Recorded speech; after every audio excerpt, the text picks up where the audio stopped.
J'ai vu vos messages, vos partages, vos commentaires. Alors je vais faire quelque chose de nouveau. Je vais y répondre directement, comme ça, brut. J'avais prévu autre chose aujourd'hui, mais je ne peux pas laisser ça sans réponse. Parce que ce que j'ai dit dans ce Lucidité, je mettrai le lien en description, c'était pas une punchline, c'était la réalité. Ce qu'on appelle aujourd'hui une relation, c'est souvent juste deux solitudes qui cohabitent sans se heurter. On veut aimer, mais sans s'abîmer. On veut du lien, mais qui ne dérange pas trop notre petit jeu, notre confort, notre façon de vivre. Et dès que ça gratte un peu, dès que l'autre ose dire « j'ai besoin de plus », on panique. On crie à la dépendance, au contrôle, à l'enfermement. Ou inversement, à l'abandon, à l'oubli. Mais la vérité, c'est qu'on a juste perdu le courage d'y aller à fond.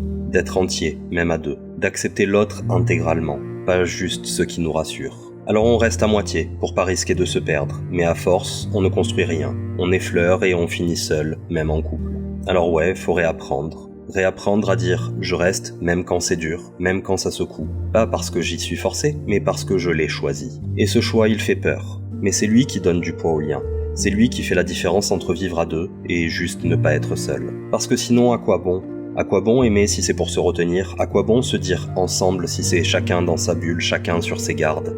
On fait ça parce qu'on veut du vrai, du lien qui élève, pas qui te retient, mais qui te rend plus fort, plus lucide, plus entier, à deux, pas malgré l'autre, mais grâce à l'autre. Alors ouais, parfois t'es obligé d'arrêter, parce que certaines limites ont été franchies. Mais même là, tu peux le faire droit. Tu peux dire stop sans bousiller l'autre, parce que tes choix n'impactent pas que ta vie.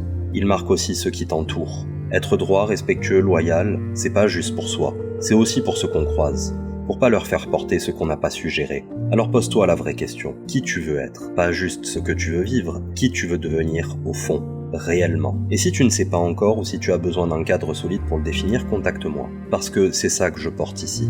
C'est pas des belles phrases, c'est un rappel. Une direction, pour ceux qui veulent aimer pour de vrai, pour ceux qui veulent vivre pour de vrai, pour ceux qui veulent redevenir capables de se tenir droit, seul ou à deux. Tiwaz, c'est pas du confort, c'est du réel, c'est une posture. Et si t'es encore là à écouter, c'est que toi aussi t'en veux plus. Alors abonne-toi, parce que je vais pas m'arrêter là.